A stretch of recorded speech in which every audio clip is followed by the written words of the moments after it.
So துலாம் வந்து ஒரு ஜாதகத்தில் நல்லா இருக்குது அப்படின்னா என்ன மாதிரியான விஷயங்கள் நடக்கும்? துலாம் வந்து ஒரு சர காற்று தத்துவ ராசி. இது மற்ற ராசிகள் அனைத்து ராசிகளையும் ஒருங்கிணைக்கக்கூடிய ஒரு ராசி. 7னாவே நமக்கு வெளியில் ஒரு ஜாதகத்தில் துலாம் ராசி நல்லா வலிமையாக இருந்துச்சுன்னா இந்த கூட்டமைப்பாக சேர்ந்து எல்லாத்தையும் ஒருங்கிணைத்து பல வெற்றிகளை ஒரு லீடராக இருக்கிறதுக்கான தகுதி இந்த துலாம் ராசி வலிமையாக இருந்தால் தான் சாத்தியப்படும். அப்போ அந்த லீடர்ஷிப்பை கொண்டு வரக்கூடிய கெப்பாசிட்டி, இந்த கூட்டமைப்பை கொண்டு வரக்கூடிய கெப்பாசிட்டி எக்காரணத்தை கொண்டு இவங்க வந்து முதலாளியாக இல்லாமல் ஒரு லீடராக இருப்பாங்க.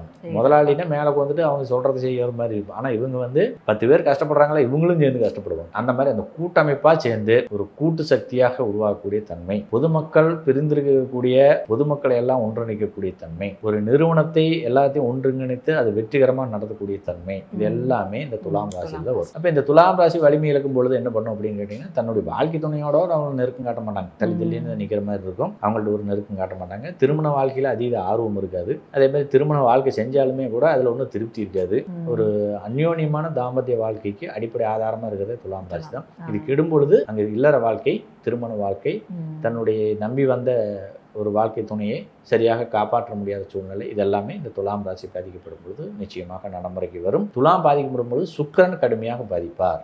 அப்போ வந்து பார்த்தீங்கன்னா அந்த சொகுசான வாழ்க்கையை இழக்க வேண்டிய சூழ்நிலை, சிரமப்பட வேண்டிய சூழ்நிலை எல்லாமே செயல்படும். இங்கே அறிவுபூர்வமான அறிவாற்றல் நிச்சயமாக முடங்கி போயிடும் அப்படிங்கிறது யதார்த்தமான